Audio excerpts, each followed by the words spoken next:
سب سے پہلے آپ بتائیں کہ حکومت نے پی ٹی آئی کو ایک بار پھر مذاکرات کی پیشکش کر دی ہے۔ وفاقی وزیر پیٹرولیم مصدق ملک کہتے ہیں کہ بانی پی ٹی آئی نے جو کچھ کہا چیلوں نے اس پر لبیک کہا۔ بانی پی ٹی آئی نے کہا کہ اسٹیبلشمنٹ کا قبر تک پیچھا کریں گے، لیکن پھر 9 مئی ہو گیا، ہم کہتے ہیں کہ بات کرو برباد نہ کرو۔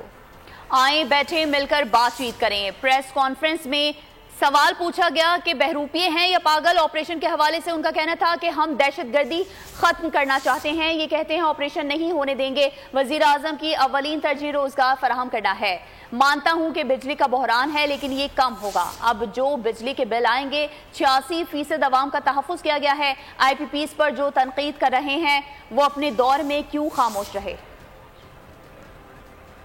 اپڈیٹ کر رہے ہیں آپ کو اس حوالے سے۔ وفاقی وزیر پیٹرولیم مصدق ملک کہتے ہیں کہ بانی پی ٹی آئی نے جو کچھ کہا چیلوں نے اس پر لبیک کہا۔ بانی پی ٹی آئی نے کہا کہ اسٹیبلشمنٹ کا قبر تک پیچھا کریں گے، لیکن پھر 9 مئی ہو گیا، ہم کہتے ہیں کہ بات کرو برباد نہ کرو۔ آئیں بیٹھے مل کر بات کریں۔ پریس کانفرنس میں سوال پوچھا کہ یہ بہروپیے ہیں یا پاگل۔ آپریشن کے حوالے سے ان کا کہنا تھا کہ ہم دہشت گردی ختم کرنا چاہتے ہیں، یہ کہتے ہیں کہ آپریشن نہیں ہونے دیں گے۔ وزیر اعظم کی اولین ترجیح روزگار فراہم کرنا ہے۔ مانتا ہوں کہ بجلی کا بحران ہے لیکن یہ کم ہوگا۔ اب جو بجلی کے بل آئیں گے 86% عوام کا تحفظ کیا گیا ہے۔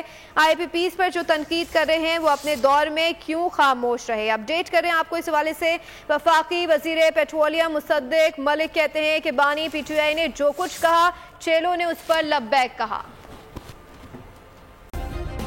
سبسکرائب کریں اور بیل دبائیں تاکہ کوئی خبر رہ نہ جائے۔